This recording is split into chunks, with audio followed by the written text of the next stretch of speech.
कुछ आपको सोचना ही नहीं है। आप खाली इंडो जर्मन के पास आओ, उनसे एक काउंसलिंग सेशन लो, A to Z नॉलेज लो। उसके बाद फिर आप जब प्रोसेस आपका जब चलेगा, आपको एक पॉइंट का भी कुछ सोचना नहीं है कि क्या हो रहा है क्या नहीं हो रहा है, सब आपका बेस्ट होगा। जिस हिसाब से आप लोग ने मेरा प्रोफाइल को मेंटेन किया, वीजा दिलवाया, वो सर बहुत एक्सीलेंट सर, आउटस्टैंडिंग है sir. Big big congratulations, Mr. Ajay, for the German student visa. First counselling आपके साथ भी मेरे को अभी भी याद है। A to Z पूरा डिटेल में के बताया, कहाँ से क्या करना है नहीं करना है, कौन सा प्रोसेस, स्टेप बाय स्टेप आपने सब कुछ बताया, सब गाइड किया अच्छे तरह से। जहाँ पे मुझे मतलब कि कुछ सोचना ही नहीं पड़ा कि इसके आगे मुझे क्या करना है। तो डॉक्यूमेंटेशन में कोई डाउट ही नहीं, मतलब इतना अच्छे तरह से, इतना मतलब क्लियरली सब कुछ मेंशन उसमें किया हुआ था। मतलब कि कोई भी पढ़ के बोलेगा मतलब कि ये डॉक्यूमेंट बहुत ही मतलब सुंदर तरीके से बना हुआ है सर। स्टार्टिंग में तो मतलब कि मेरे को तो समझ ही नहीं आ रहा था कि वीजा आएगा भी कि नहीं आएगा, क्योंकि मेरा ऐसे ही 2 साल का गैप ही लगभग पड़ गया था आपको। तो उसके लिए मैंने नॉर्मल जॉब भी किया था, तो उसमें अब मुझे पता नहीं था कि वीजा में किस में आएगा कि नहीं आएगा, मेरे को कोई नॉलेज ही नहीं था। लेकिन और उसका जब सर अभी जब वीजा हाथ में है सर, मैं मतलब कि खुशी का कोई ठिकाना ही नहीं है सर।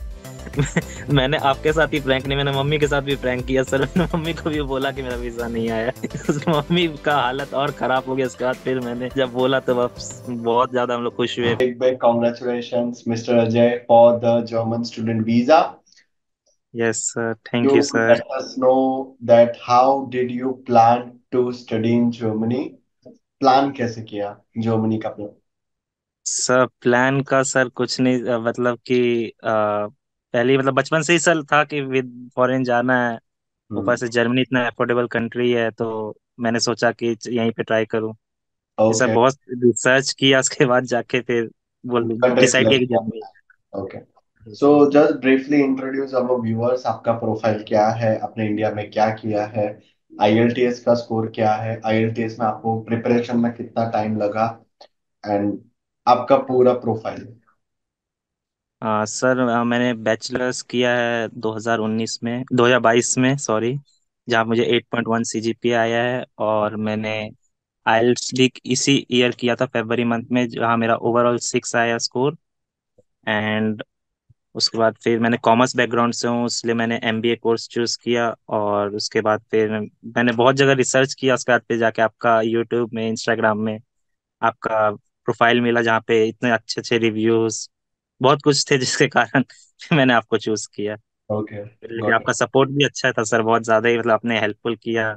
एक बार मेरा रिजेक्शन आने के बाद भी आपने जो मतलब कि छोड़ा, बहुत वे सर छोड़ देते हैं जो आपने छोड़ा नहीं। It. So, before planning to move to Germany, what factors you consider? Because Canada, UK, USA, ये कंट्रीज नहीं देखी, आपने जर्मनी डिसाइड किया था, आपने वो क्या फैक्टर्स देखे थे? What attracted you towards Germany?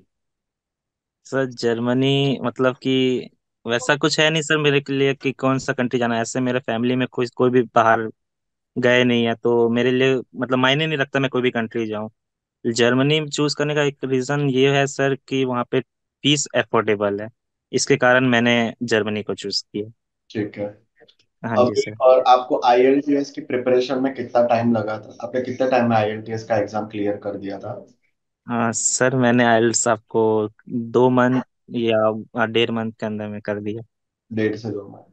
Okay, mister Ajay, सबसे पहला ऐसा है कि जब जर्मनी की बात आती है तो जर्मनी का जो प्रोसेस है वो एक शॉर्ट एंड स्वीट प्रोसेस नहीं है, वो एक हाँ लेंदी जी सर, प्रोसेस है। बहुत ज्यादा है सर। हमें सबसे पहले सारी एडमिशन रिक्वायरमेंट्स को मीटअप करना होता है।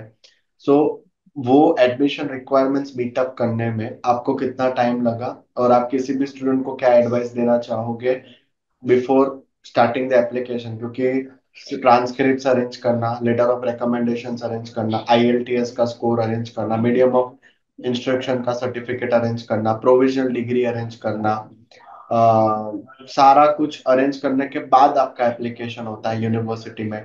सो आपको कितना टाइम लगा था एडमिशन रिक्वायरमेंट्स मीटअप करने के लिए? सर अगर मैं कहूँगा, अगर आपका इनटेक अक्टूबर है तो कम से कम 6 से 8 महीना आप हाथ में लेके चलो ही चलो। क्योंकि हम्म। APS का कुछ पता नहीं, किसी किसी को 2 मंथ लगते हैं, किसी हम्म। को 1 मंथ लगते हैं। जैसे मेरा केस में मुझे 1 मंथ में मिल गया था APS, लेकिन सब लकी नहीं होते हैं जो 1 मंथ में मिल जाए। और रहा बात आपको, आप आइएलटीएस एग्जाम देना होता है, अगर आप प्रिपेयर नहीं हो तो आपको 3 मंथ तो मिनिमम लगते ही है आइएलटीएस एग्जाम देने के लिए। हम्म। उसके बाद मीडियम ऑफ इंस्ट्रक्शन लेना, उसका यूनिवर्सिटी के पास जाके सारा अपना डिग्री का कराना, नोटरी कराना, सब डॉक्यूमेंट सब में आपको 1 मंथ मिनिमम आप लेके चलो लगता ही लगता है। हम्म। तो वो रहा, आपको 1 ईयर तो मिनिमम आपको लेके चलना चाहिए कि अगर आपको अगले इनटेक में जाना है तो अभी सब प्रोसेस स्टार्ट कर दो, डन। तभी आपका सब कुछ स्मूथ रहेगा, वरना आप और एंड का प्रॉब्लम में जाओगे। हाँ, तो मतलब ये सारी चीजों के लिए एक प्रॉपर प्लानिंग करना वो हाँ जी सर। सबसे बेटर है। तो एक पहला जो काउंसलिंग का सेशन होता है वो बहुत इंपॉर्टेंट होता है, ताकि किसी भी स्टूडेंट को पता चले कि भाई आपको कब कितना डॉक्यूमेंट लगेगा, आपको कब कितना बजट लगेगा, आपका टाइमलाइन क्या होगा, स्टेप बाय स्टेप प्रोसेस क्या होगा। तो मिस्टर अजय, आपका फर्स्ट काउंसलिंग सेशन किसका, मेरे साथ ही हुआ था जो पहला सर काउंसलिंग। आपके साथ ही फर्स्ट फर्स्ट काउंसलिंग आपके साथ ही मेरे को अभी भी याद है, हम्म। 3 फरवरी या 4 को हुआ था आपसे। ओके, गॉट यहाँ इट। पे आपने मुझे A to Z पूरा डिटेल में के बताया कहाँ से क्या करना है नहीं करना है, कौन सा प्रोसेस, ये स्टेप बाय स्टेप आपने सब कुछ बताया, सब गाइड किया अच्छे तरह से। जहाँ पे मुझे मतलब कि कुछ सोचना ही नहीं पड़ा कि इसके आगे मुझे क्या करना है। आपने जिस हिसाब से गाइड किया तो मेरे को मतलब कि कुछ सोचना ही नहीं था कि क्या करना है क्या नहीं करना, सब आप पे ही मैंने भरोसे पे सब छोड़ दिया। ठीक है। मेरे को तो कुछ सोचना ही वो नहीं जो पहला काउंसलिंग था। सेशन होता है अजय, वो आपके लिए कितना इम्पोर्टेंट था, और किसी भी स्टूडेंट के लिए वो कितना इम्पोर्टेंट होता है जो फर्स्ट काउंसलिंग सेशन होता है हमारे साथ। सर काउंसलिंग जो फर्स्ट सेशन है वो सबके लिए बहुत ज्यादा ही इम्पोर्टेंट होता है, क्योंकि उसमें आपको एक ओवरव्यू, एक आइडिया आता है कि कैसे आपको एक आगे प्रोसेस जाएगा, कैसे आपको प्रोसेस आगे निकालना है, कैसे आपको मतलब सब यूनिवर्सिटी में अप्लाई करना है, एपीएस पे अप्लाई करना है। क्योंकि जिसको नहीं पता है वो तो सर मतलब अपने हिसाब से चल जाएगा, लास्ट में जाके अटक जाएगा कहीं पे, फिर उधर उधर से ग्रुप में मैसेज करेगा, सर को मैसेज करेगा कि मेरा ये रुक गया। अगर यही फर्स्ट काउंसलिंग अटेंड कर ले तो उसको सब नॉलेज शुरुआत में ही रहेगा, जिसके कारण वो कहीं पे भी अटकेगा नहीं, आराम से सब प्रोसेस का स्मूथली होगा। ठीक है, गॉट इट। मूविंग टू हाँ द जी। Next part, university application, visa file preparation, ये सारा काम आपने ऑनलाइन करवाया। आपने मेरा ऑफिस एक भी बार विजिट किया है? नहीं सर, नहीं सर, मैंने एक बार भी विजिट नहीं किया। मेरे को मतलब कि क्या था सर, मतलब कि मैंने तो फर्स्ट टाइम ये ऑनलाइन काउंसलिंग ये सब लिया है। थोड़ा सा मतलब होता है सर कि डाउट होता है कि ऑनलाइन है, क्या होगा क्या नहीं होगा, हम्म। ट्रस्टेड है कि नहीं है। लेकिन सर आपने जिस जिस हिसाब से प्रोसेस किया ना सर, नो डाउट सर, मतलब पूरा ट्रस्ट है सर। कुछ कर बोलने का ही नहीं, इतना इजीली सब कुछ हुआ। घर बैठे बैठे कुछ भी प्रॉब्लम होता था, आपको देवांशु सर है जो सबसे ज्यादा हेल्प करते थे, उनको जूम में ज्वाइन करो, डायरेक्ट सब क्वेश्चन का आंसर दे दो। मतलब कोई चीज का कोई प्रॉब्लम ही नहीं, 11 से लेकर 6 बजे तक आपने ऐसे ही सेशन खोल के रखा हाँ, हुआ हम है लोग लाइव Zoom रहते का। हैं।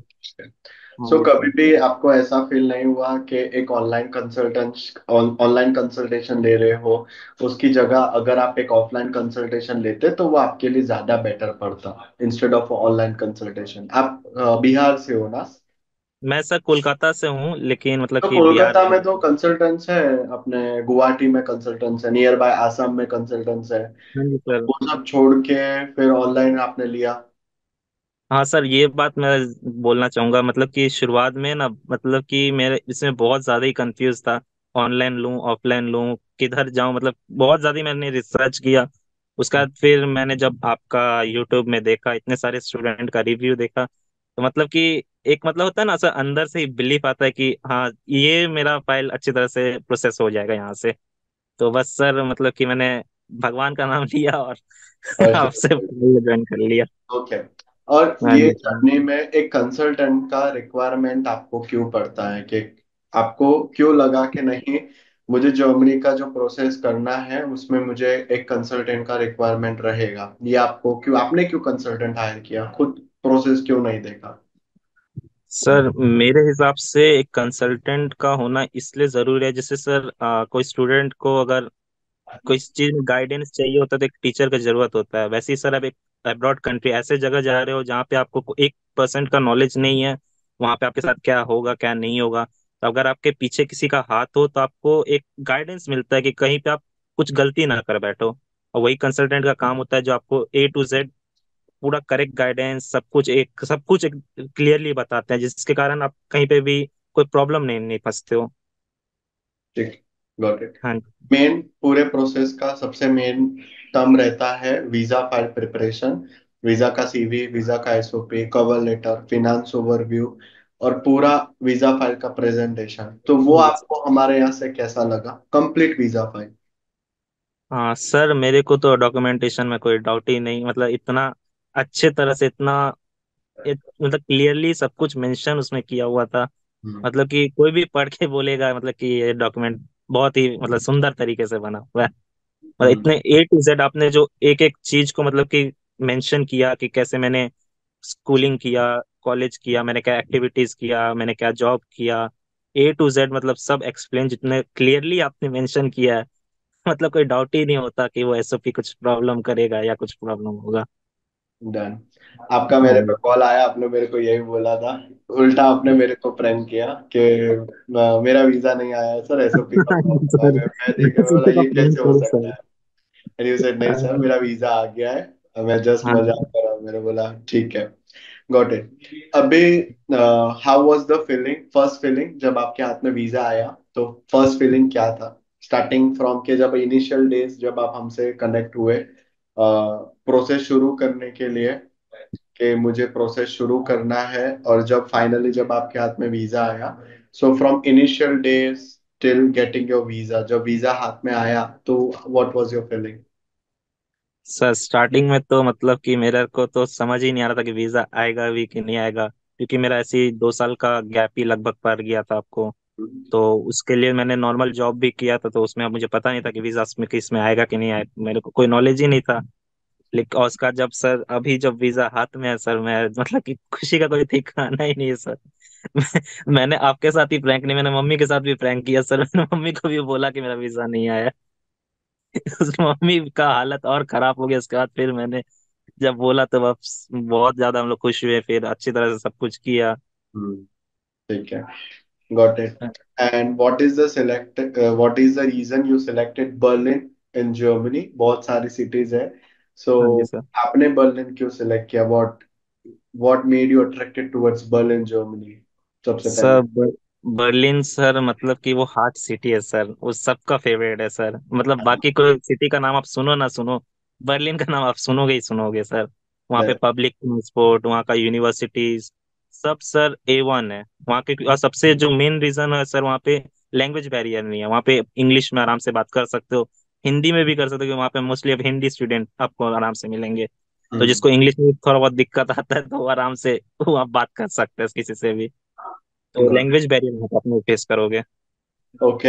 अभी आप पूरे प्रोसेस के लिए अगर कोई नया न्यू कमर है या फ्रेशर है, आप उनको एडवाइस देना चाहते हो कि ये चीजें आपको ध्यान रखनी ही रखनी है, अगर आप स्टडिंग इन जर्मनी का प्रोसेस करना चाहते हो, तो आप उनको क्या एडवाइस देना चाहोगे फाइनल? सर मैं तो एक ही एडवाइस दूंगा कि कुछ भी मत सोचो, ट्रस्ट करो इंडो जर्मन पे, आप सब कुछ अच्छे तरह से हो जाएगा।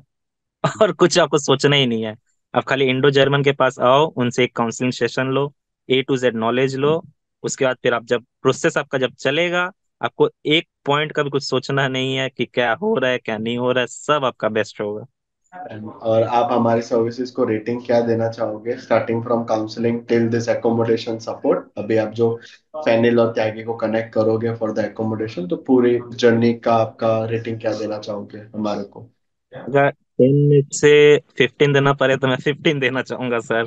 10 पर जो आपने सर्विस दिया, 5 पर जो आप लोग का जो कामनेस, जिस हिसाब से आप लोग ने मेरा प्रोफाइल को मेंटेन किया, वीजा दिलवाया, वो सर बहुत वो एक्सीलेंट सर, आउटस्टैंडिंग है sir. Bye, thank you so much. Hmm. India में नहीं मिले but no worries, will meet super soon sir in. आइए सर, बर्लिन, आपसे बर्लिन में मिलूंगा सर। हाँ डेफिनेटली, वही बिकॉज आयु का भी टूर आ रहा है मेरा, सो हाँ विल जी। Be meeting super soon in Berlin Germany, हाँ जी मे sir. Be this Diwali, definitely. ठीक है, यस सर, चले। आइए सर, ओके इंतजार बेटा, रहेगा। अभी आपको क्या करना है, त्यागी फाइनल सबसे बात कर लो, तो आपको एकोमोडेशन के ऑप्शंस आ जाएंगे, तो आप एक डन करो फिर एकोमोडेशन, ठीक है? हाँ जी सर। और आप यस वो सर। फ्लाइट टिकट बुक करो, मैंने जो नंबर दिया है वहां पे बात करके, फिर अपन इसको करते हैं। डन भाई, thank you so much for trusting मी, मजा आया साथ में काम करके। तुम्हारे कॉल्स थैंक हम यू। लोग मिस करेंगे दिन में 15। अरे सर, मैंने जितना कॉल किया आपको सर, जितना परेशान किया कोई नहीं किया होगा। नहीं, और कॉल का रिस्पॉन्स हमारे यहाँ से कैसा लगा? सर हर कॉल का रिस्पॉन्स आता था, ये बार मतलब कि एक बार भी आप लोग ऐसा नहीं बोलते थे कि क्यों बार बार कॉल कर रहे हो, क्यों परेशान कर रहे हो। नहीं नहीं मैंने तो इतना कॉल किया, आप लोग को परेशान करता है, राकेश मेरा वीजा क्या होगा, मेरा डॉक्यूमेंट क्या होगा, बहुत परेशान किया था सर। नहीं, वी अंडरस्टैंड दैट कंसर्न। हमको वो कंसर्न पता है आपके। Because see at the end आपका जो गोल है वो एडमिशन एंड वीजा है, हमारा जो गोल है वो भी एडमिशन एंड वीजा है। सो वी नो वो आपके दिमाग में क्या चल रहा है, हमको पता है। और उस समय आपको कैसे शांत करके आपको राइट ट्रैक पे कैसे लेके आना है, दैट देखो भाई ये चीज में इतना टाइम लगने ही लगने वाला है। आप 10 कॉल करोगे उससे कुछ नहीं होगा, यहाँ पे आपको वेट वही करना सर। है, यहाँ पे हाँ इतने सर, वही टाइम में बात ये है जल्दी से हो सर, जाएगा। लेकिन वही इतना होता है ना अंदर में कि नहीं रुका जाता है सर। हाँ अब वो वो मैं रहते हैं समझ कि कुछ नहीं है सर।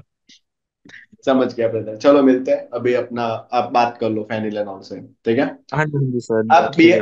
आप बिहारी हो ना? मैं सर बिहारी हूँ। तो बिहार की लैंग्वेज में आप हमारा रिव्यू कैसे दोगे इसको, जो हाँ प्रॉपर वो मूवीज वाला बिहारी लैंग्वेज होता है उसमें? हाँ, बिहारी सर मेरे को आता है, मेरा मतलब कि मैं यहीं पे ही पला बड़ा हूँ कोलकाता में। तो थोड़ा आती है बहुत, आसामीस आती है आपको? थोड़ा बहुत एकदम बोल सकता हूँ कि इंडो जर्मन सर्विस बहुत अच्छा बा। हम्म, और इंडो जर्मन के सब लाइक करा, शेयर करा, सब्सक्राइब करा, और इंडो जर्मन के ही सब फॉलो करा, क्योंकि इंडो जर्मन जो क्या बोलते हैं उसको, ट्रस्ट दिखावेला, वो बहुत बढ़िया बा। बढ़िया बा, थैंक यू बा। डन भाई, थैंक यू सो मच, मैं कराता यस हूँ अभी सर। आके, है ना?